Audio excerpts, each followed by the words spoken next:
Представь себе место, где природа словно вышла из-под контроля. Это место Австралия. Здесь практически каждый уголок кишит смертельно опасными созданиями, которые, кажется, только и ждут, чтобы броситься в атаку. Пятый континент занимает первое место в мире по количеству ядовитых животных, которые могут отправить нас на тот свет быстрее, чем мы успеем сказать «Ой». Хочешь немного адреналина? Пожалуйста. 20 из 25 самых ядовитых змей в мире нашли себе дом именно здесь, включая всех представителей первой десятки.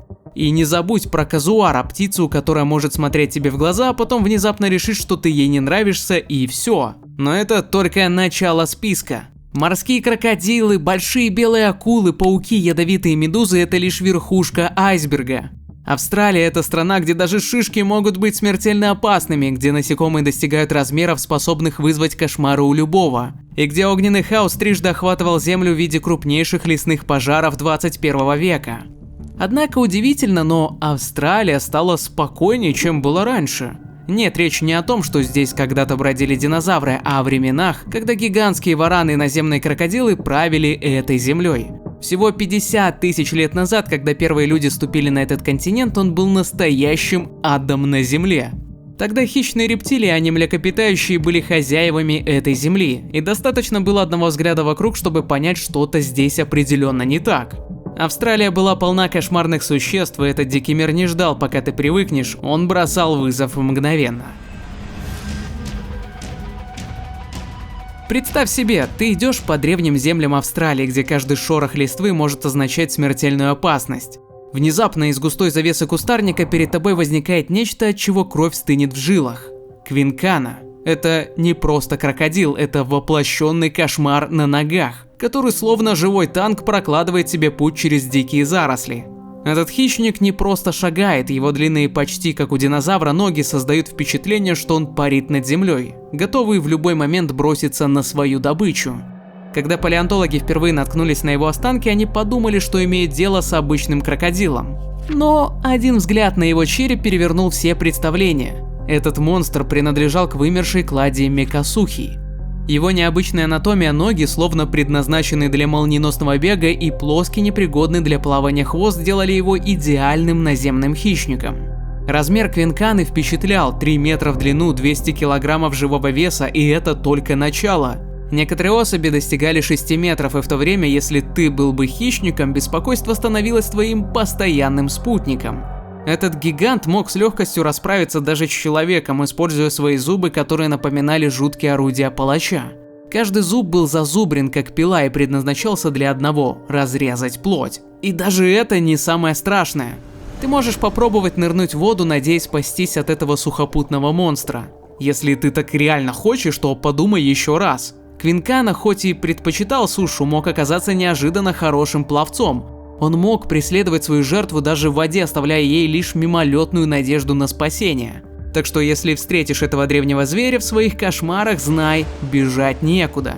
Сухопутный крокодил – это еще далеко не все приятное, что скрывает чудо-континент тех времен. И что опаснее и страшнее, он или монстрообразная ящерица. Даже наземный крокодил с зубами динозавра не мог чувствовать себя в безопасности в этой суровой местности. Здесь, среди густых зарослей акаций и серебристых эвкалиптов, обитала легендарная Мегалания, или, как ее теперь называют наукой, Варанус прискус. Но кто станет звать ее так, когда великий Рор звучит куда более устрашающе и будоражуще? Эта гигантская рептилия, больше похожая на оживший кошмар, могла достигать длины до 8 метров. Представь себе зверя размером с самую длинную анаконду, но куда более массивного, с мощным телосложением и весом в 2 тонны. Только подумай, каким устрашающим видом она обладала, проскальзывая среди древних пальм и величественных деревьев казуарины. Мегалания была не просто огромной, ее зубы, острые как бритва, загнутые назад, словно специально созданы для того, чтобы удерживать жертву в смертельной хватке. И эти когти, они были ее секретным оружием, способным свалить с ног даже самого стойкого противника. Но самое жуткое – это ее, возможно, ядовитая природа. В истинно австралийском стиле ее яд, как у современных варанов, мог вызывать шок и долгие мучения, превращая раны в открытые врата для инфекций. Схватка с Мегаланией была не просто борьбой за жизнь. Даже если бы тебе удалось вырваться из ее зубастой пасти и убежать, яд продолжал бы свое дело, превращая каждый шаг в мучение. Как ее родственник комодский варан, Мегалания могла просто наблюдать, как ее жертва медленно сдается, позволяя яду сделать свое дело. Так что, оказавшись среди древних лесов Австралии, где цветы банки и акации пережаются с мрачными тенями прошлого, помни, здесь природа всегда готова удивить, а иногда и напугать до дрожи. Ты думаешь, это все смертельные сюрпризы древней Австралии? Как бы не так. Если тебе удалось избежать кошмарной встречи с Мегаланией, то еще ничего не значит. Возможно, там впереди готовит кровавую встречу милая змейка. Если твоя душа содрогается при виде змей, то твой настоящий кошмар – это Ванамби. Это гигантский змей, который властвовал над землей одновременно с Мегаланией и Квинканой. Ванамби принадлежал к семейству мацаидов, теперь уже вымерших, но когда-то наводивших страх на все живое. Этот змей не был бы таким гибким, как современные удавы, но его мощь и размеры делали его не менее опасным. Представь себе змея длиной в 6 метров. Это почти как крупный бирманский питон, но с более жесткими челюстями и устрашающим взглядом. К счастью для обитателей Древней Австралии, Ванамби не был ядовитым, однако это вовсе не умаляло его угрозы. Он был мастером засад, притаившимся у водоемов в ожидании ничего не подозревающей добычи. Когда момент наступал, он бросался вперед, сжимая жертву в своих смертельных объятиях, пока кровь не переставала течь к сердцу и мозгу, погружая ее в вечный сон. Но вот что действительно выделяет Ванамби – это его способ питания. В отличие от современных змей, он не мог проглотить добычу целиком из-за своей негибкой челюсти и меньшей головы. Это, казалось бы, хорошая новость для его жертв, но не тут-то было. Он компенсировал эту слабость, используя свои острые зубы и мощное тело, чтобы буквально отрывать куски от своей добычи, иногда даже потрошая ее. Древние австралийцы с их неутомимой жаждой жизни могли встретить свою судьбу не только в пасти устрашающей Мегалании или свирепой Квинканы, нет. В тенях густого леса их поджидала куда более зловещая угроза – гигантские змеи-констрикторы. Это молчаливые убийцы, словно воплощение самой природы, скручивали своих жертв так, что даже самые смелые воины не могли освободиться из их смертельных объятий. И знаешь, что самое тревожащее? Исследования показывают, что даже сегодня в некоторых племенах эти змеи продолжают уносить жизни, становясь одной из самых распространенных причин смерти. С каждым днем, когда солнце заливает золотистым светом величественный ландшафт, над которым парят стайки попугаев и изумрудные волонистики, тень древнего ужаса по-прежнему скользит по земле, как напоминание о том, что природа не знает жалости. На этой суровой и прекрасной земле, где рептилии правили балом, млекопитающие, казалось, решили, что если уж выживать, то делать это с размахом. И вот тебе самый яркий пример – Телокалео, настоящий кошмар Древней Австралии.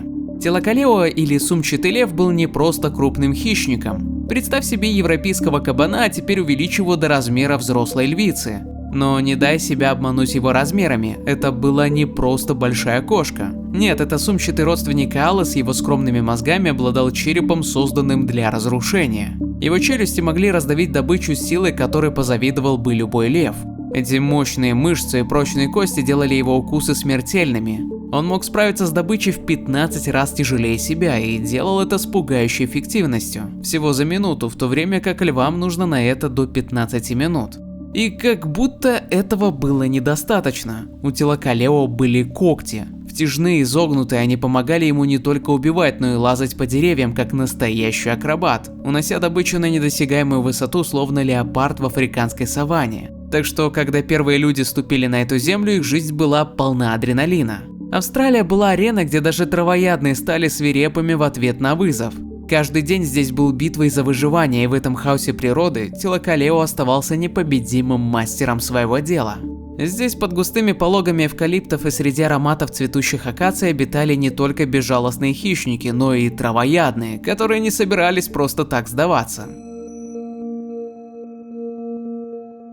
Каждое утро травоядные обитатели этого мира выходили на арену, готовые к схватке. Да, у них не было острых клыков или когтей, как у их хищных соседей, но у них была решимость и хитрость, отточенная веками борьбы за выживание. Они могли выглядеть милыми и безобидными, но не дай себя обмануть, в них кипела настоящая дикая энергия.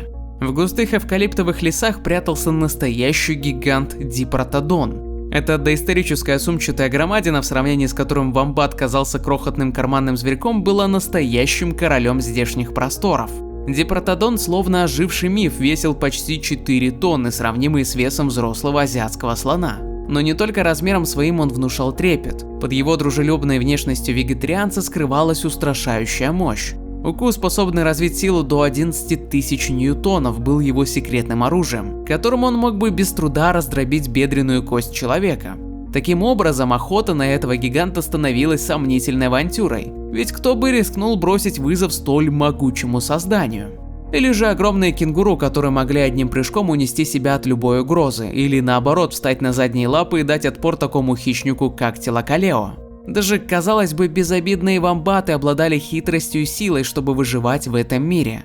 Их прочные, как броня, задние части тела могли выдерживать атаку и дать им время укрыться в своих норах.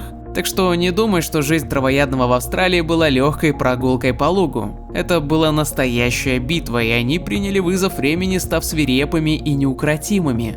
В этом царстве хаоса и опасностей, где каждый хотел выжить, травоядные доказали, что им под силу дать фору любому хищнику. Среди пышных зарослей древовидных папоротников и под сенью гигантских эвкалиптов бродил настоящий гигант пернатого мира – Гиниоорнис. Эта величественная птица, словно вышедшая из древних легенд, была сродни легендарным террор-птицам, но принадлежала к уникальному семейству Дромарнитид, более известному как громовые птицы. Несмотря на свое устрашающее название и вид, Гиниоорнис был мирным травоядным. Однако не стоит обманываться ее добродушием. С высоты в 2 метра она возвышалась над многими, кто осмеливался приблизиться. Ее массивные кости и вес в 1/4 тонны делали ее непоколебимой и внушали уважение. Если же кто-то решился бросить вызов этому пернатому гиганту, он мог столкнуться с мощным клювом или острыми когтями, которые мгновенно расставляли все точки над «и». В мире полной опасности Гиниоорнис был воплощением силы и спокойствия, неотъемлемой частью той австралийской флоры и фауны, которая до сих пор завораживает и интригует нас своей древней мощью и загадочностью. Как вы уже, наверное, поняли, древние земли этого континента могли стать настоящим кошмаром для любого искателя приключений. Каждое опасное животное, с которым мы знакомы сегодня, обитали здесь и тогда, плюс целая армия вымерших существ, как будто созданных в воображениях сценариста фильма ужасов. Вспомни только гигантских черепах, устрашающих крокодилов вроде Полака, и непредсказуемую природу, которая устраивала экстремальные засухи, будто испытывая терпение всех обитателей. И все же, несмотря на все эти преграды, человек не просто выжил в этой суровой обстановке, он сумел процветать и завоевать эти земли.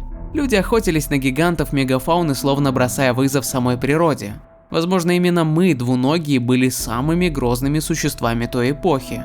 Таким образом, история Древней Австралии не только история выживания, но и триумфа человеческого духа, который, как эвкалипт среди бушующих ветров, научился находить свой путь даже в самых суровых условиях.